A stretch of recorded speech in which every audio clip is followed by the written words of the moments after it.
2018년도가 이제 시작되면서 우리 신앙에 뭔가 새로운 전환점 또는 하나님 앞에 좀 성숙한 모습으로 서려고 하는 계획과 결단 이런 것들이 있었죠. 송구 영신 예배를 통해서 또는 한 해를 시작하면서 그런 것들이 있었을 겁니다. 물론 우리가 하나님 앞에 바르게 세워지는 것 외에도 여러분의 삶에 무거운 짐들이 있잖아요. 오늘 우리 기도자가 기도했듯이 아직 해결되지 않는 문제, 이루어졌으면 좋겠다 싶은 소원들, 이런 것들이 한 짐이지만 그래도 포기하지 말아야 될 것은 그런 것도 그런 거지만 우리가 하나님 앞에 성숙하고 성장해야 되는 소원과 결단도 함께 가지고 있는 것이 중요합니다. 저는 이제 양심적으로 이렇게 말할 수는 없는 것 같아요. 소원이 중요하냐고. 응? 세상 사람 사는 것도 다 똑같이 어려운 사람 나만 있냐고. 다른 사람도 다 어렵고 힘들지. 우리가 성장해야지. 우리가 성령 충만하고 우리가 성숙해야지. 쓸데없는데 그렇게 마음을 두냐고. 이렇게 말할 수 없는 거죠, 사실은. 그러나 똑같은 입장에서 우리가 성장하고 성숙하는 일도 우리의 문제를 해결하고 소원을 이루는 것만큼이나 중요합니다. 왜냐하면 그것이 여러분의 인생을 바꿀 수 있기 때문이에요. 이걸 비유로 설명하자면 이겁니다. 지금 어디가 아파요. 그러면 그 어디가 아픈 것을 고치는 약이 필요해. 그 약을 먹든지 시술을 받든지 수술을 받아야 돼요. 자, 이게 간절히 지금 아프니까 그걸 간절히 원해. 근데 한쪽으로는 식생활 바꾸세요. 운동하셔야 합니다. 지금 당장 운동이 중요하냐고. 지금 당장 식생활을 바꾸는 게 중요하고 배 아파 죽겠는데 약을 먹어야지. 치료를 받아야지. 자, 둘 중에 어떤 게 중요해요? 그냥 우리가 우리의 본능상 땡기는 걸 말하지 말고 양심상 아는 것을 얘기해 보세요. 어떤 것이 더 중요해요? 지금 당장 약 먹고 고침 받는 거가 더 중요합니까? 운동하고 건강한 식생활을 하는 게 더 중요합니까? 쉽게 말할 수 없죠. 이것도 중요한 것 같잖아요. 지금 약 먹고 하는 거. 그렇죠? 자, 약 먹고 치료받는 게 지금 당장 아프니까 필요하죠. 그걸 인정하지 않을 수 없습니다. 필요합니다. 그런데 운동하는 것과 식생활 안 바꾸면 어떻게 돼요? 치료받고 약 먹을 때뿐입니다. 또 병이 도집니다. 그 병은 안 도져도 다른 병이 또 생깁니다. 그러니까 지금 당장 약 먹고 치료받는 것에 집중하는 것도 중요하지만 내가 운동하기를 시작하고 내가 식생활을 바꾸는 것을 하지 않으면 또 병에 걸리는 거예요. 그래서 이 일을 위해서도 필요합니까? 안 합니까? 필요하죠. 다시 이 이야기를 바꿔볼게요. 여러분의 삶의 소원, 해결해야 될 문제, 산더미 같죠. 그래서 하나님 앞에 이거 해결해 주세요. 제발 은혜를 베푸세요. 한데 이쪽에서 하나님이 기도해라. 예배해라. 하나님 말씀을 배워라. 아니요. 내 소원이 내 코가 썩잔데요. 기도하고 예배하고 훈련받는 게 무슨 소용이 있습니까? 어때요? 바른 것 같아요? 내 소원, 내 문제 해결하는 것도 중요하지만 내가 이 문제와 이 어려움을 극복하는 사람으로 빚어지고 성숙해지고 만들어지는 것만큼이나 중요한 거예요, 이게. 그래서 여러분 이 두 가지를 다 이거 한 가지 포기하세요로는 내 양심상 못 말하겠어요. 목사지만 나도 잘 안 되니까. 그러나 이 두 가지를 다 붙들고 있는 한 해가 돼야 지혜로운 저와 여러분이 되는 거예요. 치료받고 약을 먹는 거 중요하지만 동시에 운동하고 식생활을 개선하는 습관이 안 바뀌면 또 병들어요. 문제가 해결되고 소원이 이루어져도 내가 성숙하고 믿음의 사람이 못 되면 나중에 그런 문제가 또 발생하면 또 힘들고 어려워지는 거예요. 이해되십니까? 왜 양쪽을 다 잡으라고 하냐? 굳이 나는 목사로서 무엇이 더 중요합니까? 물으면 여러분이 성숙하고 믿음으로 세워지는 것이 훨씬 더 지금 덜 급한 것처럼 보이지만 사실은 훨씬 더 중요하고 급한 일인 거예요. 지금 약 먹고 수술하고 고치는 거 중요하지만 여러분이 식생활을 바꾸고 꾸준히 운동하는 것이 여러분을 위해서는 더 중요한 일입니다. 그거와 맥 마찬가지라. 그런 의미에서 2018년도가 시작됐습니다. 그러면 지금 당장 우리가 기도 제목 하나님을 올려드렸던 수많은 소원들, 해결해야 될 삶의 문제들, 그것도 하나님 앞에 기도해야 되지만 우리가 어떻게 성숙할 건가? 올 한 해 얼마나 하나님 앞에 바르게 성장하고 세워질 건가? 이게 굉장히 중요한 우리의 기도 제목인 거죠. 그런 관점에서 오늘 이야기를 좀 함께 나누고 들어주셨으면 합니다. 어떤 포커스인지 알겠죠? 어떤 이야기를 하려고 하는지 알겠죠? 자, 성경 속으로 들어가 볼게요. 예수님이 십자가에 못 박혀 죽으셨어요. 그 현장에는 유일하게 나이가 가장 어렸던 요한이라고 하는 제자만 예수님의 어머니 마리아와 그리고 다른 여인들과 함께 그 광경을 지켜보았습니다. 이제 예수님의 시신이 십자가에서 내려졌습니다. 군인들이 막고 있었기 때문에 그 시신으로 달려갈 수가 없었는데 용기 있었던 한 사람이 달려갑니다. 시신을 달라는 거죠. 왜냐하면 장사하겠다는 겁니다. 그 사람이 아리마대 요셉입니다. 그리고 예수님의 시신을 한 번도 장사해 본 적이 없는 새 무덤에 장사를 합니다. 그리고 요한과 다른 마리아들이 그곳으로 따라갔겠죠. 장사하는 것을 봅니다. 너무나 슬프고 힘들었어요. 예수님의 시신은 그야말로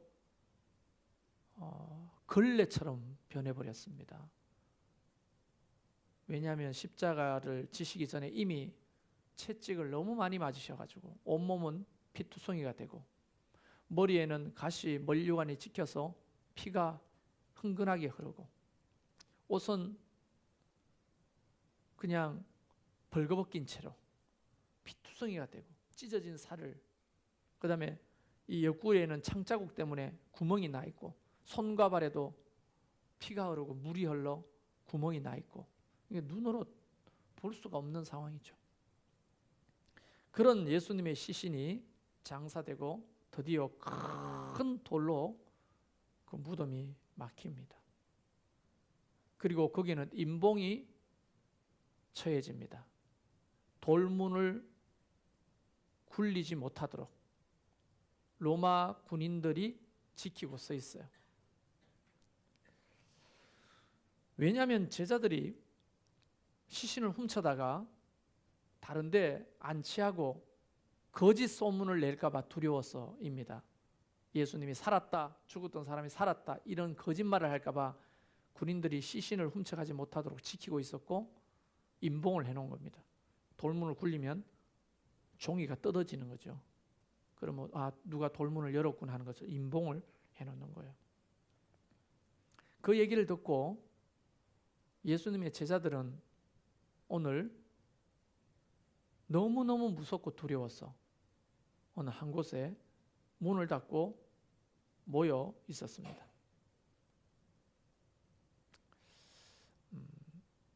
여러분 그 상황을 좀 상상해 보셨으면 좋겠어요. 근데 예수님이 오셔서 그들을 만나 주시리라고는 꿈에도 생각하지 못했죠. 왜? 그들의 머릿속에서는 예수님은 어디에 있어요? 무덤 속에 있잖아요. 문을 꼭 걸어 잠그고 또 이렇게 물었을 거예요. 베드로가, 야 안드레야, 대문은 잠궜니? 아, 네 확인했어요. 현관은? 아, 현관도 잠궜어요. 야고보에게 말합니다. 야, 문 잠겼는지 봐봐, 방문. 다시 뛰어가가지고 방문을 돌려봅니다. 잠겼네. 대문도 잠그고 현관도 잠그고 방문도 잠그고 콕콕 숨어서 그들이 모여있는 그곳은 배신자들의 모임이었어요. 급장이들의 모임이었습니다.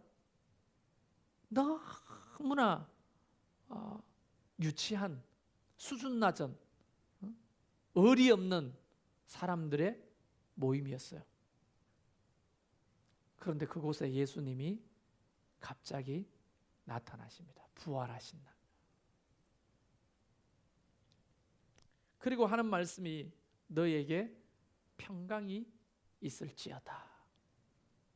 이 말씀을 왜 처음 하셨겠어요?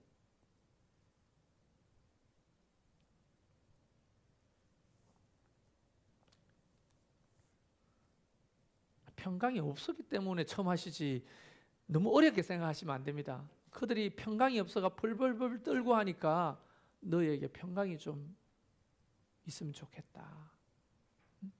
왜 그렇게 겁먹고 있느냐? 그러면서 너에게 평강이 있을지어다. 아버지께서 나를 보내신 것 같이 나도 너희를 보내노라. 성령을 받으라 하시면서 이야기가 쭉 시작됩니다. 너무 영광스러운 자리인데 이게 꿈인지 생신지 모르겠는 거예요. 보세요. 예수님이 오셔서 하시는 말씀이 평강을 선포하시죠. 그리고 사명을 선언하십니다. 아버지가 나를 보낸 것처럼 나도 너희를 세상에 보낼 거다. 그들이 어떤 사람들입니까? 급장이들의 모임이에요. 배신자들의 모임이에요. 유치하게 짝이 없는 그런 성품을 가진 사람들의 의리 없는 작자들의 모임이잖아요. 그럼에도 불구하고 부활하신 주님이 오셔서 그들에게 말씀하시기를 성령 받으라 말씀하십니다. 그리고 그뿐 아닙니다. 너희가 누구의 죄를 사든지 사여질 것이요 누구의 죄든지 그대로 두면 그대로 있으리라. 그런 놀라운 하나님의 부활하신 주님의 찾아오심, 다른 말로는 임재, 좀 쉬운 말로는 부활하신 주님의 신방이 그 가운데 있었거든요. 근데 문제는 12 제자 중에 하나인 도마가 그곳에 없었다는 겁니다. 그래서 24절에 보면 예수께서 오셨을 때에 함께 있지 아니한지라. 예수님이 가시고 난 다음에 도마가 왔습니다. 제자들의 얼굴이 상기되어 있어요. 도마가 묻습니다. 무슨 일이 있으세요? 분위기가 왜 이래요? 무슨 일이 있어요? 말했더니 제자들이 말합니다. 야,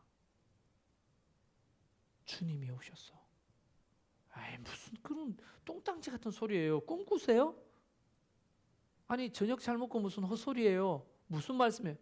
야, 주님이 부활하셔서 우리를 신방에 오셨다고. 에이, 이러면서 아니 나는 주님의 그 못자국에 손가락을 넣어봐야 알겠어요. 그런 말이 어디 있어요? 이러고 지나갔어요. 8일이 지났습니다. 제자들이 다시 집안에 다 모여 있었어요. 마침 그 안에 도마도 있었네요. 그때 주님이 오셔서 하는 말이 너에게 평강이 있을지어다. 왜 이 말씀을 하셨을까요? 아직도 두려움에 빠져 있었다는 거예요. 예수님을 보고도 잘 못 믿는 거예요. 귀신이 나타났나? 그때 유령이 나타난 건가? 사실 도마만 못 믿었던 게 아니고요. 거기에 있었던 사람도 긴가민가 했었어요. 그때 예수님이 오시자마자 도마에게 손을 내밀면서 네 손가락으로 이 못자국에 한번 넣어봐라. 무슨 말을 할 수 있겠어요? 겉옷을 들면서 이 창자국에 손가락을 한번 넣어봐라. 네가 그래야 믿겠다고 했잖아. 감히 말을 못하고 있다가 도마가 이렇게 말합니다. 나의 주님, 나의 하나님이십니다. 주님이 정말 부활하신 건 믿습니다. 예수님이 말합니다. 믿음 없는 자가 되지 말고 꼭 믿는 자가 되어라. 너는 나를 본고로 믿느냐? 보지 않고 믿는 자는 복이 있도다.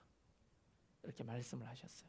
그러면서 부활하신 주님을 믿는 믿음이 도마에게도 생기고 그 제자들에게도 생겨났던 겁니다. 그리고 이야기가 뒤에 계속되지만 점점점 부활하신 주님의 그 사건을 현실로 받아들이기 시작하죠. 뒤에 21장 이야기는 여러분 21장 이야기는 그 갈릴리 호수에서 물고기 잡고 있던 상황에서 부활하신 예수님이 또 나타나시죠. 그러면서 다시 한번 내 양을 먹이라, 내 양을 치라 사명을 줍니다. 그리고는 이곳을 예루살렘으로 가서 떠나지 말고 성령을 기다리라.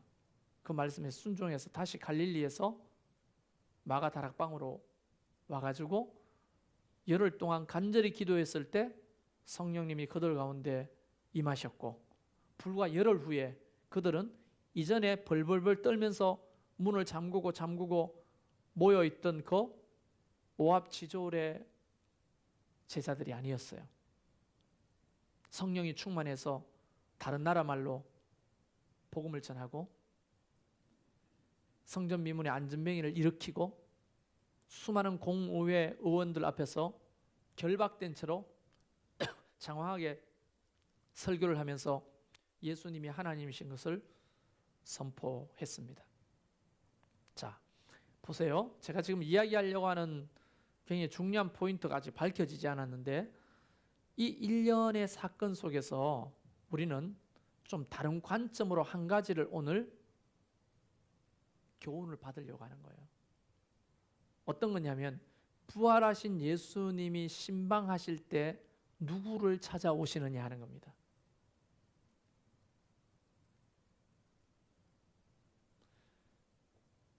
제가 좀 기회를 드리는 거예요. 생각해 보라고.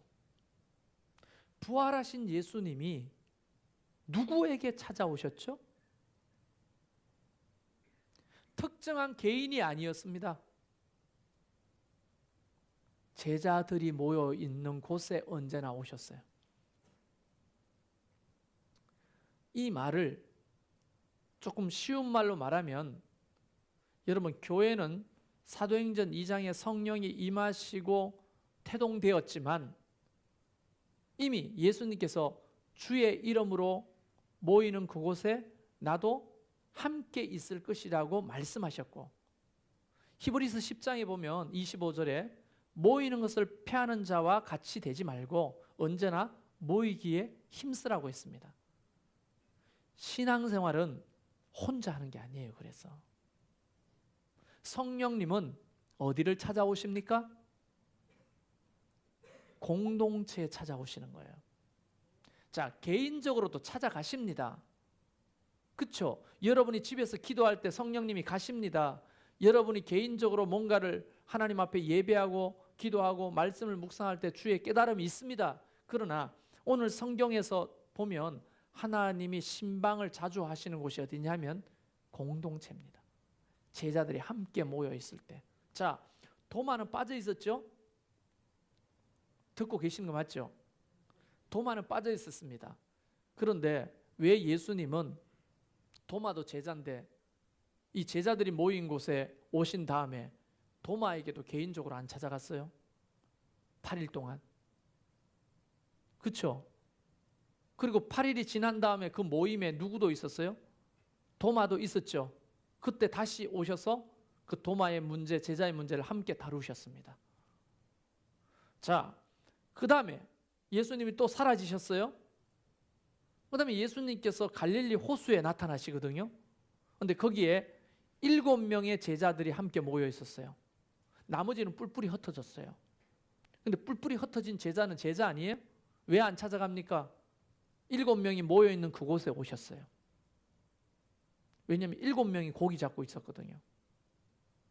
다른 사람은 개인적인 일로 가족을 만나러 갔거나 볼일 보러 갔겠죠. 왜 예수님은 언제나 부활하신 예수님은 공동체 가운데 오셨을까요? 그리고 나중에 120명이 모여 기도하는 마가 다락방에 성령 하나님이 찾아오셨습니다. 그런 거를 봤을 때는 주의 이름으로 모이는 이 공동체가 너무너무 중요한 거구나. 여러분이 매주 목장 모임을 하는 것은요, 너무너무 중요한 거예요. 주일마다 모여서 예배하고 수요일마다 새벽마다 함께 모여서 예배하는 것이 어떤 의미가 있느냐? 바로 그곳에 부활하신 예수님이 신방 오시기 때문입니다. 성령님은 공동체 가운데 임하시는 거예요. 신앙은 공동체 안에서 하는 겁니다. 동의하지 못하는 분들이 있다면 저랑 개인적으로 논쟁해도 됩니다. 저는 성경에 이 이야기를 얼마든지 많이 근거를 찾을 수 있어요. 그래서 성경을 아는 사람은 언뜻 머리 좋은 사람이 이렇게 생각해요. 아브라함 혼자 있는데 하나님 찾아오셨잖아. 모세가 혼자 있는데 하나님 찾아오셨잖아. 이삭이 혼자 있는데 찾아오셨잖아. 야곱이 혼자 있는데 하나님 찾아오셨잖아요.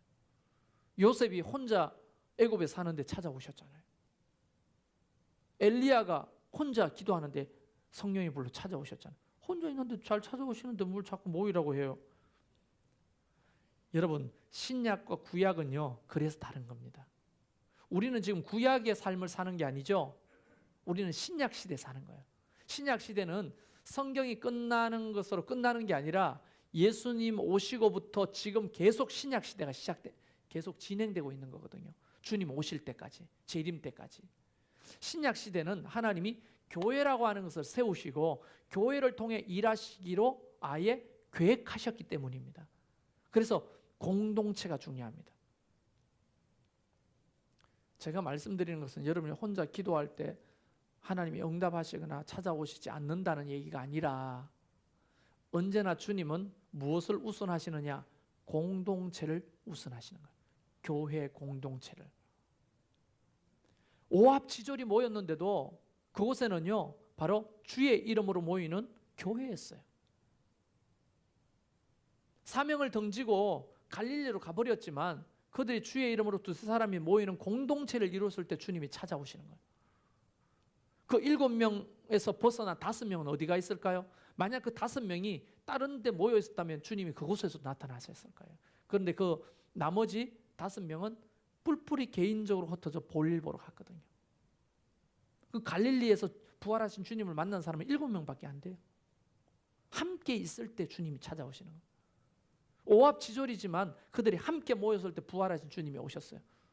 도마가 없어도 지서 오는 거지. 그래서 옛날에 선배들이 늘 말했잖아요. 주님이 언제 오십니까? 언제 오셔요, 주님이? 두세 사람이 모이는 그 구역 예배에 주님이 찾아오시는 거예요.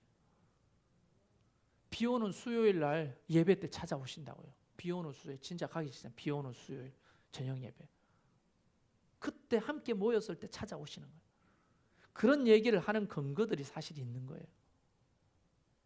자, 그러면 2018년도 우리가 어떻게 성숙하고 성장해야 되느냐? 비결은요, 여러 가지 중에 하나가 뭐냐? 모이기를 패하지 말아야 돼요. 이게 여러분에게 너무너무 중요한 겁니다. 혼자서도 신앙생활 잘할 수 있어요 라고 말하는 분들에게 묻고 싶습니다. 여러분의 아들이 엄마 나 학교 그만 갈래. 나 혼자서도 열심히 할 것 같아. 어때요? 그럼 너 학교 가지 마. 자퇴해. 할 수 있어요? 그런 용기가 있냐고요. 그래서 엄마는 말합니다. 야, 배울 곳이 없어도 학교 가면 사회성이 발달하고 친구도 사귀고 추억도 만들고 학교 생활이 얼마나 중요한데. 아니요, 갈 수가 없어요. 갈 필요도 없어요. 맨날 아침에 일어나가지고 힘들게 왜 가요? 나 혼자서도 할 수 있어요. 독서실에서 혼자 하면 더 잘해요. 그렇게 말하는 거나 마찬가지인 거예요.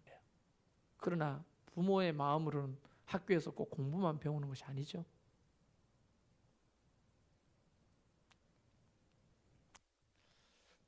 여러분, 혼자서 운동하니까 되던가요? 왜 우리는 5만 원, 10만 원, 15만 원씩 내고 그런 운동 배우는 곳에 가는 겁니까? 혼자서 집에서 해도 되잖아요. 제가 지난주부터 헬스를 시작했거든요. 지인의 소개로 헬스를 시작했는데 불쌍하다고 한 달에 5만 원 받고 개인 트레이너를 해줘. 구리야 그게. 멀어. 30분이나 가야 돼요. 우리 아파트에 관리비에 헬스장 비용이 나가가지고 공짜로 할 수 있어요. 근데 왜 안 가고 그 구리까지 가요? 아직 모르는 모양이죠.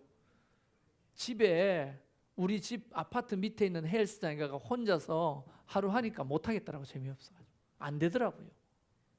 근데 거기 가서 하니까 가르쳐 주니까 하라고 하니까 하게 되는 거예요. 하는 게 뭔 줄 알아요? 앉았다 일어났다 30회. 집에서 이거 안 돼요? 혼자 할 수 있잖아요. 푸시업 15개 3회. 이거 집에서 못해요? 할 수 있잖아요. 안 되는 거예요. 집에서 혼자서는. 해봤잖아요 우리. 그래서 돈을 내고 배우러 가는 거예요. 그 공동체 안에 들어가야 누군가와 함께 해야 효율이 오르고 성장하는 거예요. 우리는 그거 알기 때문에 비싼 돈을 내고 가는 겁니다. 사람 있는 곳으로. 혼자 기도하고 혼자 성경 보고 혼자 믿음 생활하고 그걸로 될 것 같으면 교회를 하나님이 왜 세우겠어요? 저는 여러분이 도마가 되지 않길 바라요. 이 신앙을 지도하다 보면 도마 같은 사람이 진짜 많아요. 도마 같은 사람이. 제일 좀 안타까운 건 이런 거예요. 수요 성경 공부 때도 굉장히 중요한 얘기를 하려는데 전화 받으러 나간다든지 화장실에 간다든지 그럼 갔다 와가지고 뭐 깨달음이 있는데 혼자서 못 들어. 그러면 안타까운 거예요 그게. 중요할 때 왜 저렇게 전화 받으러 나가고 중요할 때 왜 화장실 가지? 정말 성령이 임하시고 중요한 이야기가 선포되는데 꼭 나와야 될 그때 안 나와? 희한하죠. 희한해요. 신기할 정도로 맛이 짠 것처럼 그래요. 제가 설교를 준비할 때 누구를 맞춰가 타켓 설교는 하지 않지만 그래도 설교를 준비하면서 누가 떠오르는 사람은 있어요. 설교를 준비하다 보면 이 말씀이 아무개 집사님한테는 참 은혜가 되겠다. 도움이 되겠다. 은혜 받겠네 그 집사 오늘. 이런 생각들은 좀 있어요. 근데 주일날 살피지 그 집사를 안 와. 그날은 희한해요. 이게 거짓말같이 짠 것처럼 알아. 이 영적인 문제가 아니라고 할 수가 없는 거예요. 이게 어떻게 마치 내가 설교 준비를 기도하면서 준비한 걸 아는 것처럼 안 나오냐고. 그거. 어떨 때는 이럴 때도 있습니다. 설교를 준비하다가 자꾸 누가 떠올라. 그분 오늘 만나가지고 안부를 한번 물어봐야 되겠다. 뭔가 문제가 있을 것 같은데. 그 주일날 별로 많지도 않는 사람인데 이렇게 설교하다가 이렇게 보면 안 보여? 없어. 이 공동체라고 하는 것은, 교회 공동체라고 하는 것은요, 하나님이 만드신 제도 안에 있는 것입니다. 믿으십니까? 그래서 여러분, 목장 모임이라고 하는 것은요, 가정교회로서 하나님이 만드신 제도입니다. 사도행전의 모형 그대로 우리가 하고 있는 거예요. 성경이 시키는 대로. 근데 우리는 여러 가지 이유로 목장 모임에 참여를 못할 때가 많아요. 그럼 그 목장 모임 안에서 성령님이 방문하시고 만지시고 역사하시는 그 일에 정말 소외당하는 거예요. 은혜 받을 기회를 자꾸 놓치는 거예요. 성장할 기회를 자꾸 놓치는 거예요. 치유받을 기회를 자꾸 놓치는 거예요. 이런 생각들 하실 겁니다. 목장 모임에 갔더니 별 볼 일 없던데? 난 시간만 아깝다고 생각해. 꼭 가야 되는 건 아니잖아. 그냥 주일 예배 와서 목사님 말씀 듣고 예배해도 난 신앙생활 얼마든지 할 수 있어. 그렇게 생각하는 사람이 있을 겁니다. 목장마다 분위기가 다르니까. 또 같은 목장인데도 어제 다르고 오늘 다르니까. 그러나 여러분, 주님이 약속하신 게 뭐예요? 두세 사람이 나의 이름으로 모이는 그곳에는 내가 항상 함께 하겠다고 하셨어요. 주님이 신방하시는 그 자리에 내가 기꺼이 나가 있어야 되는데 도마가 그때 어디 갔을까요? 난 그게 궁금해. 성경은 안 나오는데 도마는 도대체 어디 갔을까요? 개인적인 볼일 보러 갔겠죠. 그것도 뭐 필요 없는 볼일이 아니었을 거예요. 굉장히 바쁘고 중요한 볼일 보러 갔을 겁니다. 그러나 주의 이름으로 모이려고 했을 때 주의 이름으로 모이는 곳보다 더 중요한 곳은 없는 거예요. 우리 영혼의 입장에서 보면. 할렐루야. 그래서 제가 올 한 해는 주일 성수하시라고, 그리고 목장 모임 성수하시라고. 일단 기본적으로 2개만 잘해도 우리 신앙은 상당히 많이 성숙하고 성장할 겁니다. 그게 여러분이 운동하고 음식을 개선해서 바꾸는 것만큼이나 중요한 영적인 어떤 체력을 만드는데, 건강을 만드는데 유익할 거라고 보는 거예요. 그래서 오늘 이 이야기 속에 또 다른 관점이 있죠. 주님이 어디에 신방 오시느냐? 함께 모이는 자리에 오신다는 거예요. 그럼 여러분이 함께 모이는 그곳에 얼마나 많이 자신을 드리고 있는지, 그 함께 모이는 그 자리에 내 자신을 얼마나 많이 참여하고 있는지를 보면 바로 도마 같은 은혜를 못 받거나 받거나 둘 중에 하나인 거예요. 8해 후에 도마가 그 모임에 있었을 때는 주님이 찾아오셔서, 그죠? 그에게 은혜를 베푸시고 그들에게 성령을 주시고 믿음을 세워주시잖아요. 그래서 저는 여러분에게 주의 이름으로 권면합니다. 모이기를 힘쓰십시오. 네. 목장 모임에 힘쓰십시오. 주일 성수 하십시오. 그리고 수요 예배, 새벽 예배는 굳이 제가 강조할 수 있는 것은 아니라고 봐요. 여러분의 선택입니다. 수준이 이제 높은 사람들인 거예요. 아, 내가 이게 중요하다는 걸 알고 스스로 선택해서 나오는 거예요. 강제성은 없습니다. 그러나 목장 모임과 주일 예배는 조금 목사가 강제성을 가지고 강조하고 싶어요. 중요하니까. 그러나 수요 예배, 수요 성경 공부 또는 새벽 예배는 이 모임의 가치를 아는 사람들이 스스로 선택해서 나오는 곳이에요. 그러니까 은혜는 어쩌면 더 있을 수도 있죠. 스스로 선택해서 나오는 곳이니까. 여러분, 오늘 성경 속에 예수께서 오셨을 때 함께 있지 아니한지라, 이 말씀을 꼭 기억하십시오. 함께 있지 아니했다고? 아, 나는 그것이 내 얘기가 되지 않으면 좋겠다. 함께 모였을 때 나도 거기에 있어야 되겠다. 모임에 나도 열심히 참여해야 되겠다. 이 단순한 논리가 여러분의 영혼을 살립니다. 할렐루야.